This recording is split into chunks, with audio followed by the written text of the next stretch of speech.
ஆரம்பமாயிட்டு. இன்னைக்கு கடைசி காலம்ங்கிறதான சப்ஜெக்ட் மறந்து போயிட்டு. நிறைய பேருக்கு என்ன மறந்து போயிட்டுன்னா, பரலோக ராஜ்யமே என்ன பண்ணிட்டு மறந்துட்டு. சபையில மறந்து போன சப்ஜெக்ட் என்னது? பரலோக ராஜ்யம் மறந்துட்டீங்க. நல்லா கவனிங்க. இயேசு கிறிஸ்து உயிரோடு கூட எழுந்த பிற்பாடு சீசர்கள் மறந்து போன ஒரு காரியம் இருந்தது. என்ன காரியம்?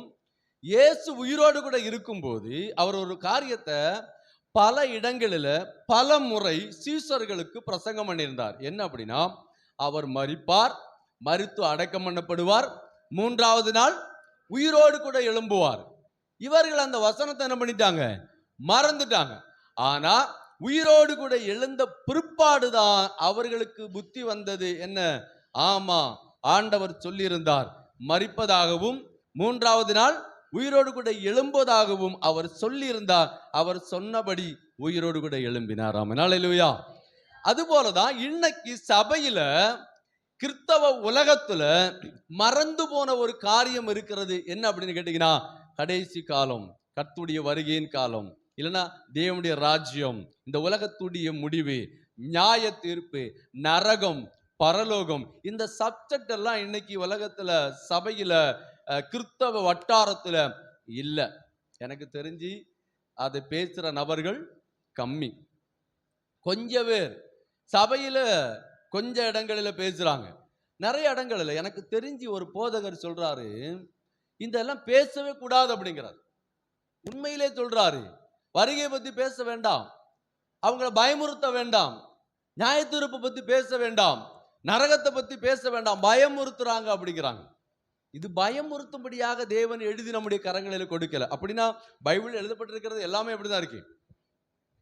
பைபிளே படிக்க கூடாது. ஏன்னா பைபிள் என்ன எழுதி இருக்கு? இதெல்லாம் செஞ்சா நீ இப்படி இருப்ப, இதெல்லாம் செய்யலனா நீ இப்படி ஆயிருவ, நரகம்னு ஒண்ணு இருக்குன்னு பைபிள்ல தான் எழுதி இருக்கு. ஸ்பெஷலா எடுத்து பேச வேண்டிய அவசியம் இல்ல. அப்போ வேத வசனத்தின்படி நாம எல்லோரும் இந்த ராஜ்யத்தை குறித்ததான அறிவுள்ளவர்களாக நாம் என்ன பண்ணணும்? காணப்படணும். அதனாலதான் இந்த செய்தியை நாம இந்த நாட்களில் கொண்டு வர போறோம். இதெல்லாம் உங்களுக்கு ஒரு முகவரியான செய்திகள்.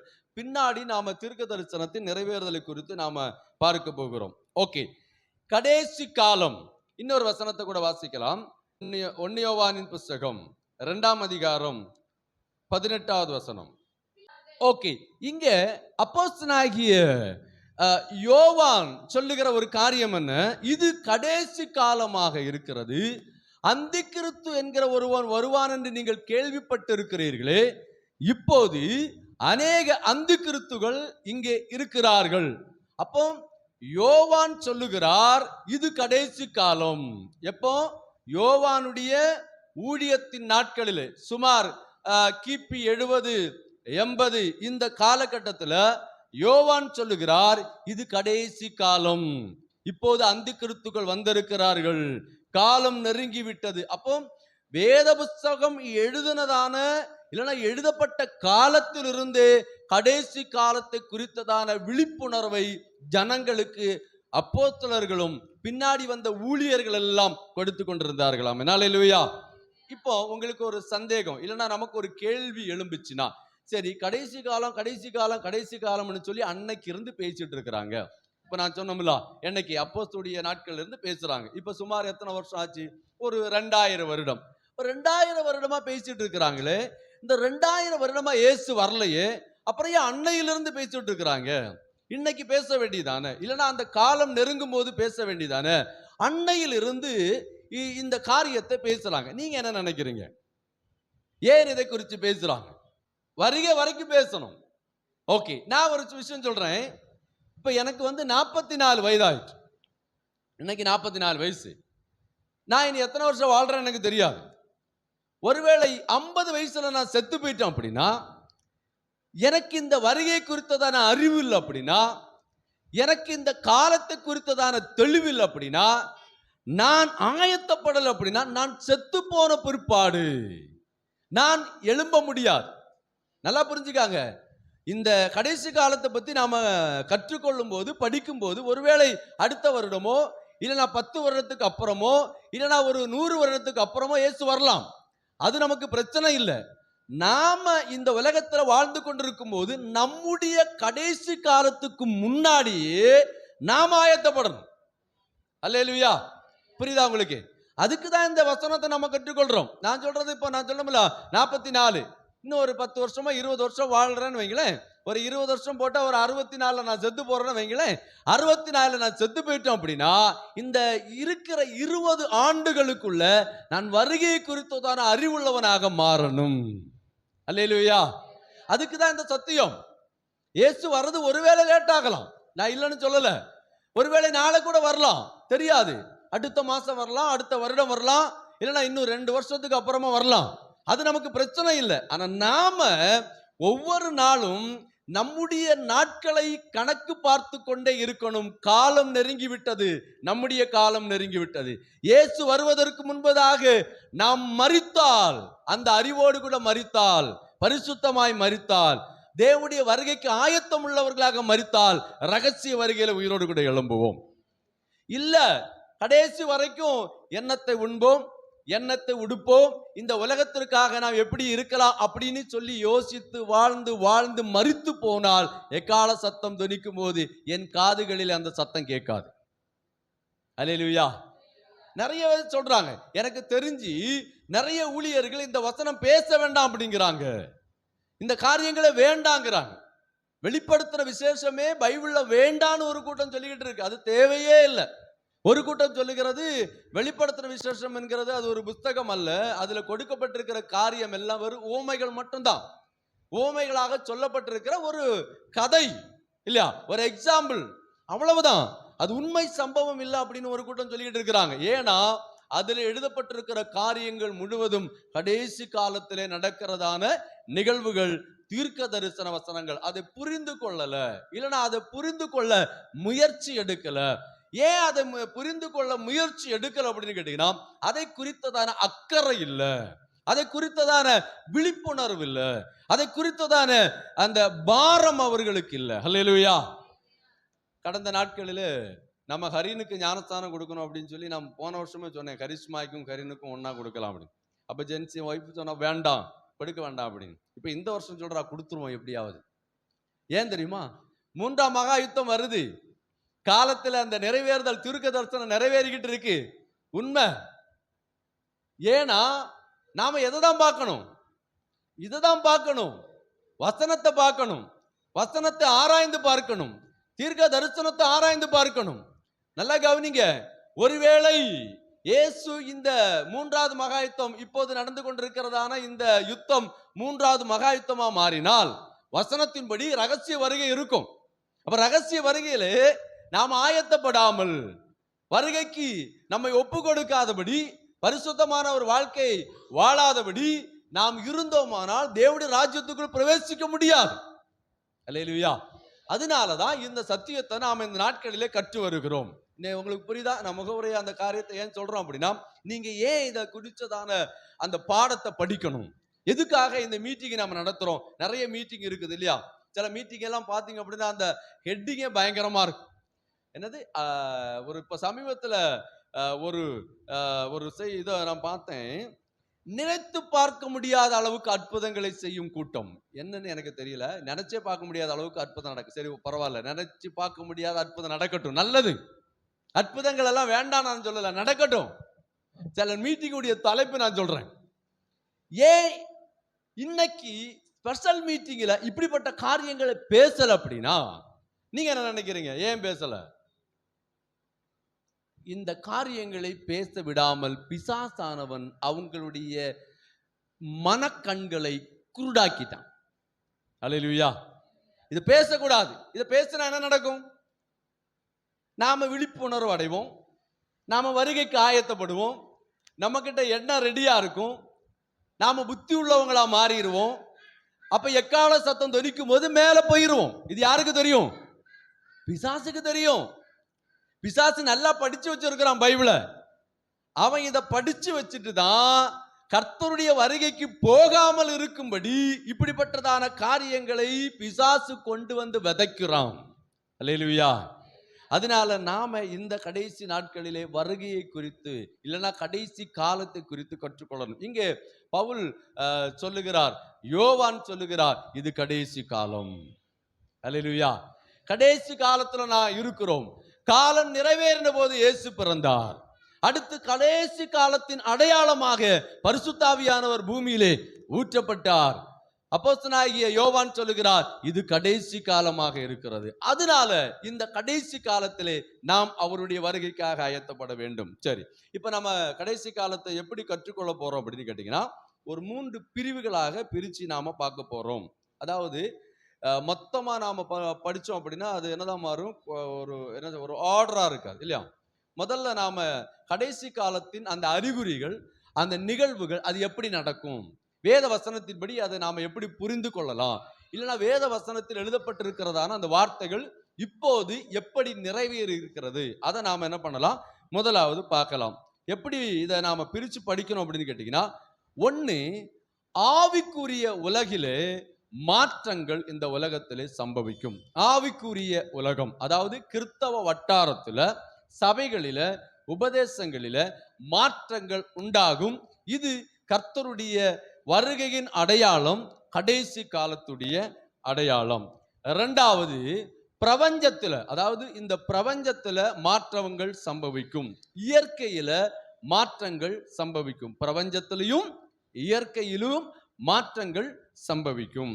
மூன்றாவதாக, சபைக்கு வெளியில, அதாவது வெளி மக்கள் இருக்கிறாங்களா, வெளி மக்களுடைய அந்த சூழ்நிலைகள் இல்லைன்னா அந்த நிலைகள் எல்லாம் என்ன பண்ணும் அப்படின்னா மாறும். இந்த மூன்றையும் நாம பிரிச்சு இந்த நாட்களிலே கற்றுக்கொள்ள போகிறோம். உங்களுக்கு நல்லா புரியும்படி சொல்றேன். முதல்ல ஆவிக்குரிய உலகில மாற்றம் சம்பவிக்கும். இரண்டாவதாக பிரபஞ்சத்துல இந்த இயற்கையின் மேல் ஒரு மாற்றங்கள் சம்பவிக்கும். மூன்றாவது, சபைக்கு வெளியே இருக்கிற மக்களுக்குள்ளாக மாற்றங்கள் நிகழும். இது வேதாகமத்தில் எழுதப்பட்டிருக்கிறது. நல்லா கவனிங்க. கடைசி காலத்துல சபைக்குள்ள என்ன நடக்கும், பைபிள் எழுதி இருக்குது. சபைக்கு வெளியே என்ன நடக்கும், பைபிள் எழுதி இருக்கிறது. இந்த பிரபஞ்சத்துல, உலகத்துல என்ன நடக்கும், இயற்கையில என்ன நடக்கும், அதாவது பூமியில என்ன நடக்கும், வான மண்டலத்துல என்னென்ன நிகழ்வுகள் நடக்கும், வானத்துல என்ன நடக்கும், பூமியில என்ன நடக்கும், சபையில என்ன நடக்கும், சபைக்கு வெளியே இருக்கிற மக்களுக்குள்ள என்ன நடக்கும், சபை உள்ள இருக்கிற ஆவிக்குரிய வட்டாரத்துல என்னென்ன நிகழ்வுகள் நடக்கும் அப்படிங்கறத தான் நாம் இந்த நாட்களிலே சுருக்கமாக தியானிக்க போகிறோம். Praise the lord. ஹல்லேலூயா. முதல்ல ஆவிக்குரிய வட்டாரத்துல என்ன நிகழ்வு நடக்கும் அப்படிங்கறத நான் முதல்ல நாம பார்க்க போகிறோம்.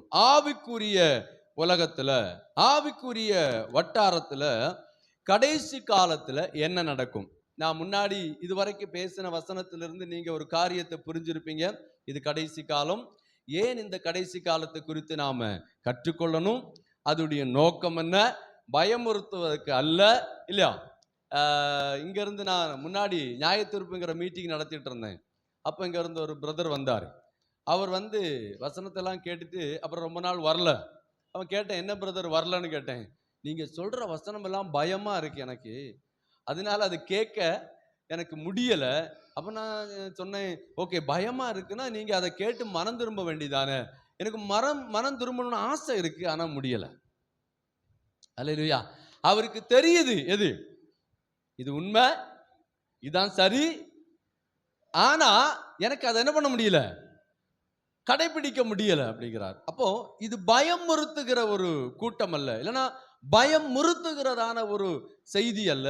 இது நம்மை உருவாக்குகிற, தேவ சமூகத்துல இன்னும் நம்மை சேர பண்ணுகிறதான ஒரு செய்தி. சரி, முதலாவதாக ஆவிக்குரிய உலகத்துல என்ன நடக்கும் கடைசி காலத்துல அப்படிங்கிறத நான் பார்க்க போறோம். 2 தீமோத்தேயு புத்தகம் 4ஆம் அதிகாரம் 1 முதல் இருக்கிற வசனத்தை நான் வாசிக்கலாம். 2 தீமோத்தேயு புத்தகம் 4ஆம் அதிகாரம் 1 முதல் இருக்கிறதான வசனம். கட்டு கதைகளுக்கு சாய்ந்து போகிற காலம் வரும். ஓகே, இந்த வசனத்தை, இந்த அதிகாரங்களை நீங்க நல்லா தியானம் பண்ணி பாருங்க. கட்டு கதைகளுக்கு சாய்ந்து போகிற காலம் வரும். இப்ப இருக்கிற சூழ்நிலைகள், கிறிஸ்தவ வட்டாரத்தை நீங்க நல்லா கவனமா பார்த்தீங்க அப்படின்னா கட்டு கதைகள் நிறைந்ததான ஒரு ஃபீல்டாக இது மாறிட்டு. எது? கிறிஸ்தவ உலகம் கட்டு கதைகளுக்கு உள்ள முழுமையான இடத்தை கொடுக்கிறதான ஒரு காலமாக இது என்ன பண்ணிட்டு மாறிட்டு. நீங்க பழைய ஏற்பாடு புஸ்தகத்தை படிச்சு பார்த்தீங்க அப்படின்னா, பழைய ஏற்பாடு புஸ்தகத்துல இஸ்ரவேல் ஜனங்களுக்கு பிரயாணப்பட்டு, அதாவது வனாந்தரத்தில் அவங்க நடந்து வரும்போது, பிரயாணப்பட்டு வரும்போது அவர்கள் எதை வெறுத்தார்கள் அப்படின்னு கேட்டீங்கன்னா, தேவன் கொடுத்திருக்கிற மன்னாவை அவர்கள் வெறுத்ததாக வேதாகமத்திலே நாம் பார்க்கிறோம். அவர்கள் ஏறக்குறைய 40 ஆண்டுகள் அவர்கள் இந்த மன்னாவையே சாப்பிட்டு சாப்பிட்டு சாப்பிட்டு சாப்பிட்டு அவங்க என்ன சொல்றாங்க, மன்னா எங்களுக்கு வேண்டாம், மன்னா எங்களுக்கு வேண்டாம். மன்னாவை சாப்பிட்டு சாப்பிட்டு சாப்பிட்டு என்ன ஆயிடுச்சுன்னு கேட்டீங்கன்னா திகட்டி போயிட்டு. அதனால இன்னைக்கு இருக்கிற இந்த உலகத்துல மன்னா யாருக்கும் வேண்டாம். சபையில என்ன தேவையில்லை, மன்னா தேவையில்லை. சபையில பிரசங்கம் வேண்டாம். உண்மையிலங்க கேரளாலலாம் நீங்க போய் பார்த்தீங்க அப்படின்னா, ஆரம்பத்தில் ஆடுறவங்க கடைசி வரைக்கும் ஆடிக்கிட்டே தான் இருக்கிறாங்க. அல்லேலூயா. ஒரே ஆட்டம். ஒரு சர்ச்சில் நான் மெசேஜ் கொடுக்க போறேன், அந்த பாஸ்டர் சொல்றாரு, பாஸ்டர் நாங்க பொதுவா செய்தியெல்லாம் கொடுக்க மாட்டோம், நீங்க வந்ததுனால உங்களுக்கு 10 நிமிஷம். மெயின் சாப்டர் அங்க இல்ல. எது? சபையுடைய இருதயத்தை பிடுங்கிட்டாங்க. சபையில என்ன இல்ல, வசனம் இல்ல, ஒரே ஆராதனை. ஆராதனையை நான் தப்பா சொல்லல, நம்ம ஜெபசிங் பாஸ்டர் அவங்க நல்ல ஆராதனை நடத்துவாங்க. நான் இன்னைக்கு அந்த ஆராதனையை பார்த்துட்டு இருக்கும்போது எனக்கே நம்ம சர்ச்சில் ஒரு என்னது ஒரு ஈவினிங் மீட்டிங் ஆராதனை, ஃபுல் ஆராதனை பண்ணணும்னு ஒரு ஆசை. ஆராதிக்கணும், அதில் எந்த ஒரு மாற்று கருத்தும் இல்லை. கடவுளை ஆராதிக்கணும், நேரம் எடுத்து ஆராதிக்கணும், எப்படியாவது கர்த்தரை ஆராதிக்க நேரத்தை நாம ஒதுக்கணும். அதுல எல்லாம் எந்த மாற்று கருத்தும் கிடையாது. சங்கீதங்களினாலும் ஞான பாட்டுகளினாலும் கர்த்தரை பாடி மகிமைப்படுத்தி அந்நிய பாஷைகளை பேசி ஆராதிக்கணும். இதுல எல்லாம் நான் மாற்று கருத்து சொல்லவே இல்லை. எவ்வளவு நேரம் ஆராதிக்க முடியுமோ ஆராதிங்க, ஆனா எதுல கைய வைக்காதீங்க, வசனத்துல கைய வைக்க கூடாது. எதை நாம குறைச்சாலும் எதை குறைக்க கூடாது, வசனத்தை குறைக்க கூடாது. சர்ச்சில் நம்ம நடக்கிற ஆராதனை 10 மணிக்கு ஆரம்பிச்சு 1 மணிக்கு முடிக்கிறோம் அப்படின்னா இவ்வளவு நடக்கிறது இல்லையா? அதுல என்னெல்லாம் நடக்குது? பாட்டு பாடுறாங்க, ஆராதனை நடக்குது, சங்கீதம் வாசிக்கிறாங்க, காணிக்கை கொடுக்கிறாங்க, சாட்சி சொல்றாங்க, எல்லாம் இருக்குது. அடுத்து செய்தி வருது. இதுல எது இம்பார்ட்டன்ட்? செய்தி தான் முக்கியம். இப்ப இதுல உங்க சூழ்நிலைக்கு ஏற்றபடி எதை கம்மி பண்ணலாம்? செய்தியை கம்மி பண்ணக்கூடாது. ஏன் செய்தியை கம்மி பண்ணக்கூடாது? அதுதான் முக்கியம். அல்லேலூயா. சபையில அதுதான் இம்பார்ட்டன்ட். இப்போ எது கம்மி ஆயிட்டு? செய்தி கேட்டாலே நமக்கு என்ன வருது? தூக்கம் வருது இல்லையா? நம்மளால முடியல. அப்பந்தான் டைமே பார்ப்போம். ஆராதிக்கும் போதெல்லாம் அதெல்லாம் தெரியாது, பாட்டு போடும்போது தெரியாது. ஆனா அந்த வசனத்துல உள்ள போன உடனே நம்மளை அறியாமலே வரும் பாருங்க ஒரு தூக்கம். தேவன் தமக்கு பிரியமானவங்களுக்கு என்னத்தை கொடுக்கிறாரு? ஆழ்ந்த நித்திரை. நிறைய பேர் இங்கதான் இருப்பாங்க, ஆனா அவங்க மைண்ட் எல்லாம் எங்க இருக்கும்? வேற எங்கேயோ இருக்கும். சிலவங்க இந்த உலகத்திலேயே இருக்க மாட்டாங்க, எல்லாம் பரலோகத்துக்கு போயிருப்பாங்க. ஏன்னா இந்த வசனம் என்பது ஜனங்களுக்கு இன்னைக்கு விருப்பம் இல்லாம போயிட்டு. வசனத்தை எடுத்து போதிக்கல. வசனத்தை எடுத்து அவங்க என்ன பண்றாங்க அப்படின்னா அதை ஒடிச்சு அதை வளைச்சு கட்டுக்கதைகளை ஜனங்களுக்கு சொல்லி கொடுக்கிறார்கள். இன்னைக்கு அப்படிப்பட்ட ஒரு உலகத்துல தான் வாழ்ந்து கொண்டிருக்கிறோம். கடைசி காலத்துடைய அடையாளம் என்ன? வேதம் சொல்லுகிறது, ஆரோக்கியமான உபதேசத்தை பொறுக்க மனதில்லாதபடி. இன்னைக்கு இருக்கிற உலகத்துல ஆரோக்கியமான உபதேசம் யாருக்கும் வேண்டாம் இல்லையா? மன்னா எங்களுக்கு வேண்டாம், பாஸ்டர் எங்களுக்கு எது தேவையில்லை, செய்தி தேவையில்லை. ஏன்னா அதை வெறுத்துட்டாங்க, அதை கேட்க விருப்பம் இல்லை, அதை வேண்டாங்கிறாங்க. இப்போ ஒரு பைபிள் ஸ்டடி காலையில இருந்து சாயங்காலம் வரைக்கும் அப்படின்னா எல்லாரும் என்ன பண்ணுவாங்க? அல்லேலூயா, வரமாட்டாங்க. ஏன்னா அப்படி மாறிட்டு. ஒரு நேரத்துல ஒரு காலத்துல வேதத்தை படிக்க உட்கார்ந்தாங்க, மணிக்கூறு கணக்கில் உட்கார்ந்தாங்க, வேதத்தின் மகத்துவங்களை புரிந்து கொள்றதுக்கு முயற்சி பண்ணினாங்க இல்லையா? ஒரு காலத்துல இருந்தாங்க. எனக்கு தெரிஞ்சு நார்த் இந்தியாவில் பாஸ்டர் அகஸ்டின் ஜெபக்குமார் ஐயா வந்து ஒரு சாட்சி சொன்னாரு. ஒருத்தருக்கு எழுத வாசிக்க தெரியாதான், ஆனா பயங்கர ஆசை, எதை படிக்கணும்? பைபிள் படிக்கணும், பைபிள் படிக்கணும்னு. அவர் சொன்ன உண்மை சாட்சி, கேட்ட செய்தியில ரொம்ப நாளைக்கு முன்னாடி. அப்போ இவர் கடவுள்கிட்ட ஜெபம் பண்ணார், ஆண்டவரே எனக்கு எழுத வாசிக்க தெரியாது, ஆனா எனக்கு பைபிள் படிக்க தெரியணும். பாருங்க வாஞ்சிய, பல நாட்கள் ஜெபம் பண்ணி இருக்கிறாரு.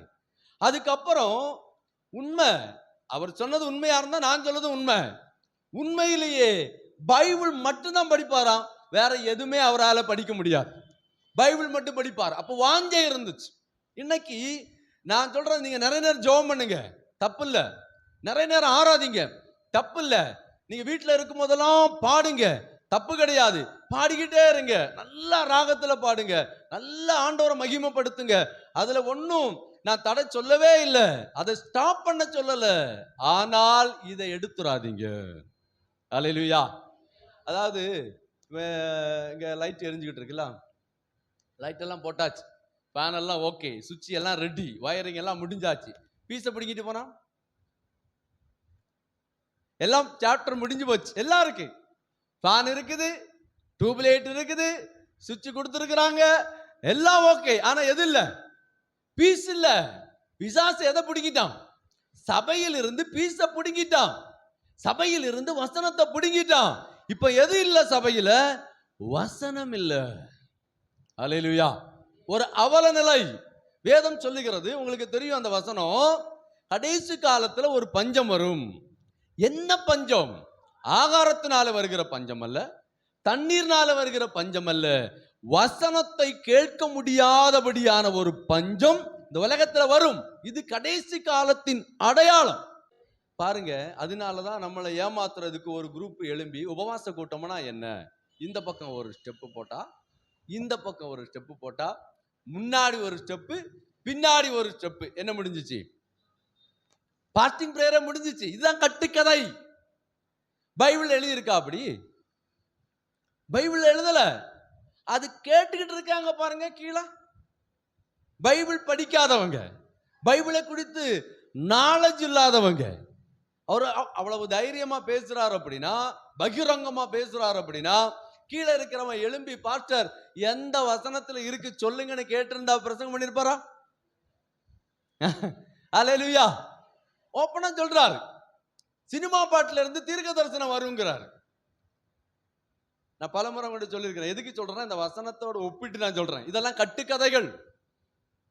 இன்னொருத்தர் சொல்றாரு, எல்லா பாட்டெல்லாம் பாட வேண்டாம். நீங்க அந்த வீடியோ இருக்கு, எல்லா பாட்டும் தேவையில்லை, அதுல நல்ல பாட்டு இருக்குது. எதுல? சர்ச்சில் பாடுறதுக்குன்னு சில பாட்டு யார் எழுதுறா? சினிமாக்காரன் எழுதுறானா பாருங்க. இதெல்லாம் கட்டுக்கதை, மக்களை ஏமாற்றுகிறது, மக்களை வஞ்சிக்கிறது. Price the Lord. அல்லேலூயா. நான் என்ன சொல்றேன், நீங்க உண்மையிலே பாருங்க, இந்த டிபிஎம் இருக்காங்களா, அவங்க வெளி பாட்டெல்லாம் பாட மாட்டாங்க. அது மாதிரி இந்த செவன்த் டே வந்து வெளியில இருக்கிறத பாட மாட்டாங்க, வசனத்தை தான் பாடுவாங்க. இப்ப எல்லாருக்கும் பாட்டு எங்க இருந்து வருதுன்னே தெரியல, எப்படி வருதுன்னு தெரியல. நாங்க வேற மாதிரி ப்ரோ, வேற மாதிரி ஆயிட்டாங்க. இந்த மாதிரி கிடையாது. நாம எந்த மாதிரி? நாம பைபிள் மாதிரி, வசனம் மாதிரி. வசனம் என்ன சொல்லுதோ, நான் குறை சொல்லல, தப்பா நினைச்சேன், அதுதான் உண்மை, நான் சொல்லி ஆகணும். ஏன்னா கடைசி காலத்தின் அடையாளம் ஆவிக்குரிய உலகத்துல ஆண்டவர் நம்ம பார்க்க சொல்றாரு. நீங்க இதை கவனிங்கன்னு சொல்றாரு. நீ இதை கவனிச்சு புரிஞ்சுக்காங்க. இதுதான் இயேசு கிறிஸ்துவின் வருகையின் காலம், கடைசி காலம். அல்லேலூயா. நீங்க தானியேல் புத்தகம் 9ஆம் அதிகாரம் கடைசி வசனத்தையும், மத்தேயு எழுதின சுவிசேஷம் 24ஆம் அதிகாரம் 15வது வசனத்தை நீங்க படிச்சு பார்த்தீங்க அப்படின்னா, வேதம் சொல்லுகிறது, அருவருப்பான சட்டைகளோடு கூட பாழாக்குகிறவன் மகா பரிசுத்த ஸ்தலத்துல வந்து இறங்குவான். எந்த காலத்துல தெரியுமா? கடைசி காலத்துல. இப்போ அருவருப்பான சட்டைகளோடு கூட தான் இங்க பாழாக்குகிற ஆவிகளுடைய சில நபர்கள் புல்பிட்ல நிக்கிறாங்க. புரியுதா உங்களுக்கு? அல்லேலூயா. புல்பிட்ல நிக்கிறாங்க. அவங்க ட்ரெஸ்ஸை பாருங்க, அவங்க போட்டிருக்க ட்ரெஸ், புல்பிட்ல அவங்கள உள்ள அலோட் பண்ணவே கூடாது. அந்த அளவுக்கு அவங்க ட்ரெஸ் மாற்றம். புல்பிட்ல நடக்கிற சில நிகழ்வுகள், அங்க நடக்கிற அந்த காரியங்கள் எல்லாம் நல்லா கவனமா பாருங்க. இந்த மகா பரிசுத்த ஸ்தலமா இருக்கக்கூடிய இந்த இடத்துல அருவருப்பான சட்டைகளோடு கூட பாழாக்குகிறவன் வந்து இறங்கி நிற்கிறான். உதாரணமா ஜஸ்டின், அவர் ஒரு பாழாக்குற ஆவியுடைய ஆளு. படையப்பா பாட்ட சிங்க பாடுறான் அப்படின்னா என்ன ஆவி? யோசிச்சு பாருங்க. நான் சொல்றேன், கர்த்தருடைய வார்த்தை நிறைவேறுது. பாழாக்குகிற அருவருப்பு. நீங்க நல்லா பாருங்க, யோவான் என்ன சொல்றாரு? இது கடைசி காலம், அநேக அந்திகிறிஸ்துகள் வந்துட்டாங்க. அந்திகிறிஸ்துன்னு ஒரு ஆள் கிடையாது. அவன் சொல்றாரு நிறைய பேர் இருக்கிறாங்க. ஒருத்தன் ஃபைனலா வருவான், அவன் தான் ஹெட்டு. அதுக்கு முன்னாடி அவனை பிரதிபலிக்கும்படியாக, அவனை அறிமுகப்படுத்தும்படியாக, அவனுடைய ராஜ்யத்தை ஸ்தாபிக்கும்படியாக அந்திகிறிஸ்துகள் உலகத்திலே வருவார்கள். அல்லேலூயா.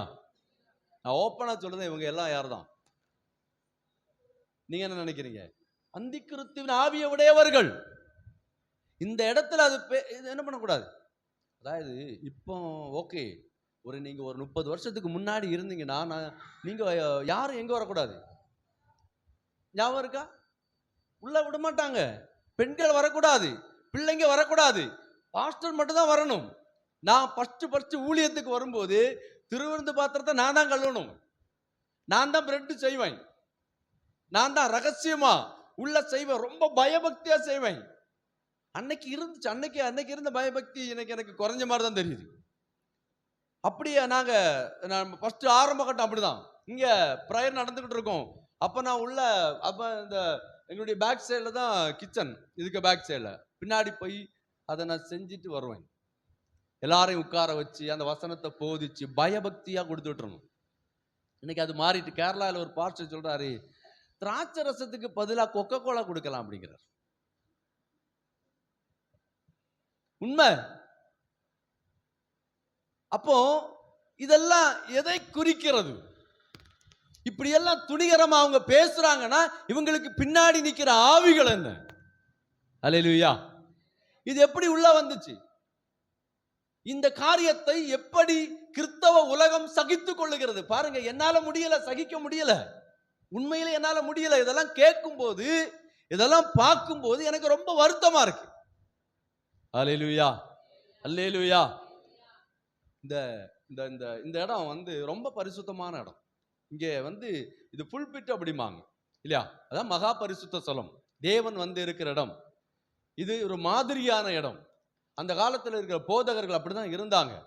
அதாவது ஊழியத்துக்கு வந்த அந்த காலத்துல எல்லாம் ஊழியத்துக்கு வரணும்னா பைபிள் காலேஜ் படிச்ச உடனே புல்பிட்டுக்கு வர முடியாது. நீங்க இந்த டெய்லரிங் போயிருக்கீங்கன்னா, அந்த காலத்து டெய்லர் வேற, அந்த சிசரை தொட விட மாட்டாரு, அந்த மிஷின்ல இப்படி கையை இப்படி வைக்க விட மாட்டாரு, மிஷினை இப்படி சாஞ்சிட்டு இருக்க விட மாட்டாரு. மிஷின்ல நமக்கு அந்த ஹெல்ப்பருக்கு இல்லைன்னா அந்த படிக்கிற ஆளுக்கு ஒரே ஒரு வேலை தான், துடைக்கிறது மட்டும்தான். எப்படி 3 வருஷம் ஆயிரும் எதுல உட்கார, மிஷின்ல உட்கார. கத்திரியை தர மாட்டாங்க, ஒரே வேலை தான், அந்த காஜாவை பட்டனை வைக்கணும், அயன் பண்ணணும், இதே தான் ஓடும். அப்புறமா கொஞ்சம் கொஞ்சமா என்ன கொடுப்பாங்க, மிதிக்க விடுவாங்க. ஸ்டெப்பா தான் முன்ன வர முடியும். இன்னைக்கு அப்படி கிடையாது. 6 மாசம் கோர்ஸ் உடனே நம்ம என்னதான் மாறணும், டெய்லரா மாறிடும். பரவாயில்ல, நல்லதுதான். ஆனா இங்க சபையில் அப்படிதான் இருந்துச்சு. பைபிள் காலேஜ் முடிச்சு வந்தோன்னா பாஸ்டர் உடனே தூக்கி முன்னாடி உட்கார வச்சு, பாஸ்டர் எல்லாம் அன்னைக்கு சொல்ல மாட்டாங்க. அன்னைக்கு என்ன பண்ணுவாங்கன்னா, கொண்டு வந்து அவங்கள சர்ச்சில் வேலை செய்ய வச்சு எல்லா வேலையும் செய்யணும். பாத்திரம் கழுவணும், கக்கூஸ் கழுவணும், சர்ச்சை கிளீன் பண்ணணும், பாய போடணும், எல்லா வேலையும் பார்க்கணும். அதுக்கப்புறம் சாட்சியா இருந்து, ஜபத்துல இருந்து, முழங்கால நின்று ஜபம் பண்ணி ஆவியில அவங்க வளர்ந்த பிற்பாடுதான் எங்க வருவாங்க. நான் அதான் நல்லதுன்னு நினைக்கிறேன் இல்லையா? அப்படிதான் உள்ள வரணும். அப்ப இந்த அனுபவம் இருக்கும்.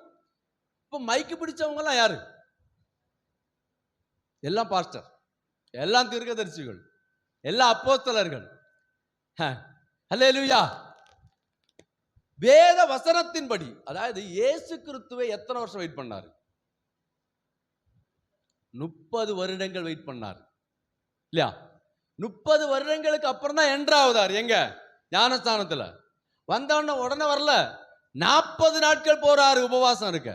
40 நாட்கள் உபவாசம் இருந்து ஜெபம் பண்ணி அவர் பிசாச கட்டினார். பிசாசு ஓடினது. லூக்கா 4ஆம் அதிகாரம் படிச்சு பாத்தீங்கன்னா, சில காலம் இயேசு கிறிஸ்துவ விட்டு பிசாசு என்ன பண்ணிட்டு ஓடியே போயிட்டு. அதுக்கப்புறம் ஊழியத்தை ஆரம்பிக்கிறாரு, ஊழியம் செய்யறாரு. அப்போஸ்தலருக்கு 3 வருஷம் ட்ரைனிங் கொடுக்கிறாரு. 3 வருஷம் ட்ரைனிங்ல அவங்க என்ன பண்றாங்க, இயேசு கிறிஸ்துவோடு கூட இருக்கிறாங்க, ஊழியத்தை கற்றுக்கொள்றாங்க, பிரசங்கத்தை கற்றுக்கொள்றாங்க. கற்றுக்கொண்ட பிற்பாடு 3 வருடங்களுக்கு அப்புறம் தான் அவங்க எங்க வராங்க. இன்னைக்கு அதெல்லாம் போயிட்டு, அல்லேலூயா. இன்னைக்கு அதெல்லாம் இல்ல. பயம் இல்ல, இந்த இடத்தை குறித்ததான பயம் இல்ல. எதுக்கு நான் சொல்றேன் அப்படின்னு கேட்டீங்கன்னா, இது கடைசி காலம். இப்படிப்பட்ட நிலைமை இங்க வந்துட்டு. டி ஷர்ட் எல்லாம் போட்டு பொம்பளை பிள்ளைங்க எங்க ஆடுறாங்க, அவங்க போட்டுக்க ட்ரெஸ், ஜீன்ஸ் பேண்ட் போட்டுக்கிட்டு, டி ஷர்ட் போட்டுக்கிட்டு, அகோரமான ட்ரெஸ் போட்டுக்கிட்டு புல்பிட்ல நின்று ஆடுறாங்க. யூத் மீட்டிங் பேரு. யூத் மீட்டிங் நடத்துறது அவங்கள மறுபடியும் பாவத்துல கொண்டு தள்ளுறதுக்கு அல்ல, பரிசுத்தமா நடத்துறதுக்கு. அல்லேலூயா. அவங்கள கொஞ்சம் பாட்டெல்லாம் பாடி கதையெல்லாம் சொல்லி இன்ட்ரெஸ்டா தான் கொண்டு வரணும். அதுக்காக நாம என்னது நம்ம சொல்றோம்ல, என்னது கண்ணுக்குட்டி பன்னிக்குட்டியோட சேர்ந்தா அதுவும் என்ன மாறிடும். அப்படி அல்ல. நாம கண்ணுக்குட்டி, அவங்க பன்னிக்குட்டி. நாம அவங்களை என்னதான் மாத்தணும், கண்ணுக்குட்டிகளா மாத்தணும். அல்லேலூயா. ட்ரெஸ்ல மாற்றம் இருக்கணும், வாழ்க்கையில மாற்றம் இருக்கணும், நம்முடைய நடத்தையில மாற்றம் இருக்கணும். நிறைய இன்னைக்கு யூத் மீட்டிங் நடத்துற சில நபர்களை எனக்கு தெரியும். இங்க வந்து பார்த்தா பயங்கர பரிசுத்தம், ஆனா வெளியே போனா ஒண்ணுமே இல்லை. அவங்களுக்கு ஒரு ஜபமும் கிடையாது, ஒரு விசுவாசமும் கிடையாது, ஒரு பரிசுத்த வாழ்க்கையும் கிடையாது. நிறைய பேர் எனக்கு தெரிஞ்சிருக்கிறாங்க. ஆனா இங்க வந்தா நல்லா பண்றாங்க, எனக்கு அவங்கள பிடிக்குது. சில சிறுவர் மீட்டிங் நடத்துறவங்களும் அப்படிதான் இருக்கிறாங்க. ஆனா அவங்க அழைக்கப்பட்டாங்களா, பரிசுத்தமான வாழ்க்கை வாழ்றாங்க, ஜபத்துல இருக்கிறாங்களா, வேதங்களை தியானிக்கிறாங்களா, இது ஒண்ணுமே கிடையாது. சின்ன பிள்ளைங்களை நடத்தணும்னா என்னது, அப்படிதான் நடத்தணும். அதுல எந்த ஒரு மாற்று கருத்து இல்லை. நம்ம டான்ஸ் ஆடணும், அவங்க கூட சேர்ந்து பிரயாணிக்கணும், கதைகள் சொல்லி கொடுக்கணும், டிராமா பண்ணணும், இதெல்லாம் ஓகே. ஆனால் விவஸ்தைகளை விட்டு போயிடக்கூடாது, ரூல்ஸை விட்டுட்டு போயிடக்கூடாது. அல்லேலூயா. ரூல்ஸை விட்டுட்டு நாம அங்க என்ன பண்ணக்கூடாது, செய்யவே கூடாது. நாம எப்பவும் ஒரு காரியத்துல தெளிவா இருக்கணும். தேவன் பரிசுத்தராய் இருக்கிறது போல நாமும் பரிசுத்தராய் இருக்கணும். அல்லேலூயா. இது தேவனுடைய சமூகம். நான் ஒண்ணு சொல்லட்டுமா, இங்க இப்ப வாரம் நடந்துகிட்டே இருக்கட்டும், அடுத்து கொஞ்ச நாள் கழிஞ்சோன்னா பாருங்களேன், இந்த வழியும் போறவன் இந்த இடத்தை இப்படி பார்த்துருவோம், இப்படி வைப்போம். பார்த்துருக்கீங்களா? வைப்போம். அல்லேலூயா. அவனுக்கு பயம் இருக்குது. சர்ச்சுக்கிட்ட போகும்போது ஒரு ஹிந்துவா இருக்கட்டுமே, சர்ச்சில் போனா வைப்பான், அவங்களுடைய ஸ்டைல் அது. ஏன்னா இந்த இடத்த குறித்து யாருக்கு பயம் இருக்கு? தண்ணி அடிக்கிற ஆட்கள் இப்படியே போட்டுமே, பிரேயர் நடக்குதா, இங்க வச்சு தண்ணி அடிக்க கூடாப்பா, இது என்னது? ஆனா உள்ள என்ன நடக்குது? சமீபத்தில் நான் பார்த்தேன், சர்ச்சு உள்ள அடி, பயங்கர வெட்டு குத்து கொலையெல்லாம் எங்க நடந்துகிட்டு இருக்குது? சர்ச்சுக்குள்ள நடந்துகிட்டு இருக்குது. இது கடைசி காலம். அல்லேலூயா. நான் செய்தி முடிக்கிறேன், நல்லா கவனிங்க. உங்களுக்கு புரியுதா? நான் சொல்றதெல்லாம் புரியுதா? இது கடைசி காலம், கடைசி காலத்தின் அடையாளம். கட்டுக்கதைகளை கொண்டு வந்துட்டாங்க, தேவையில்லாத உபதேசங்களை கொண்டு வந்துட்டாங்க, தேவையில்லாத தீர்க்க தரிசனங்களை கொண்டு வந்துட்டாங்க, மக்களை ஏமாற்றுகிற வழிமுறைகளை கொண்டு வந்துட்டாங்க. அதாவது இன்னைக்கு கிறிஸ்தவர்கள் கொள்ளையடிக்கிற கூட்டமா மாறிட்டாங்க. மனிதர்கள் மூலம், அதாவது சபை மக்களை வச்சு ஆதாயம் தேடுகிற கூட்டமா மாறிட்டாங்க. பணம் சம்பாதிக்கிறதுக்கான திட்டங்கள் போடுகிற கூட்டமா மாறிட்டாங்க. உண்மையிலே நான் சொல்றேன், நான் ஊழியக்காரன் தான். இன்னைக்கு நிறைய இடத்துல அப்படிப்பட்ட நிகழ்வுகளா நடந்து கொண்டிருக்கிறது. அல்லேலூயா. அல்லேலூயா. புது புது திட்டமெல்லாம் வருது, இன்னைக்கு புது புது உபதேசங்கள் எல்லாம் வருது. இந்த இயேசு கிறிஸ்து அற்புதம் செய்தார்ல, என்ன அற்புதம் அது? அந்த அப்பத்தையும் மீனையும் கொண்டு, அது எதுக்கு செஞ்சாரு? நம்மால் அதை எதுக்கு பயன்படுத்திட்டு இருக்காங்க தெரியுமா? சொல்லுங்க, கேள்விப்பட்டிருக்கீங்களா? அது எதுக்கு பயன்படுத்துறாங்க? பைபிள்ல எப்படி எழுதி இருக்குது, 2 மீனும் 5 அப்பத்தை ஒருத்த கொண்டு வந்தான், அதனால என்ன நடந்துச்சு? அதனால நீங்க 2 மீனுக்கு எவ்வளவு? 2000 ரூபாயும், 5 அப்பத்துக்கு 5000 ரூபாயும், மொத்தம் 7000 ரூபாய் இங்க கொண்டு வாங்க. அப்போ உங்களுக்கு என்ன வரும்? 12000 ரூபாய் ஏறிடும். எங்க? எதை எதோட ஒப்பிட்டு பேசுறது? அல்லேலூயா. பைபிள்ல அப்படியா சொன்னார் ஆண்டவர்? அந்த சிச்சுவேஷன்ல, அந்த சூழ்நிலையில அங்க இல்ல, சாப்பாடு இல்ல. அப்போ ஒரு தம்பி கிட்ட 2 மீனும் 5 அப்பமும் இருந்துச்சு. அதை கொடுத்தான். ஆண்டவர் அதை ஆசீர்வதித்தார், கொடுத்தார். இப்ப நம்ம ஆட்கள் அதை கட்டுக்கதையா மாற்றி அதுல அவங்க ஒரு கதை எழுதி அதுக்கு பின்னணி போட்டு அவங்க எடிட்டிங் பண்ணி மக்களுக்கு பிரசங்கம் பண்ணிட்டு இருக்கிறாங்க பாருங்க. நம்ம ஆட்கள், ஆமா நம்ம ஆட்கள் இந்த என்னது லாபம் எதிர்பார்க்கிற ஆட்கள் தானே எப்பவுமே. என்னது 5 கொடுத்தா 10 வருமா, 10 கொடுத்தா 20 வருமா, 20 கொடுத்தா 40 வருமா, இந்த மைண்ட்லயே இருக்கிறாங்க.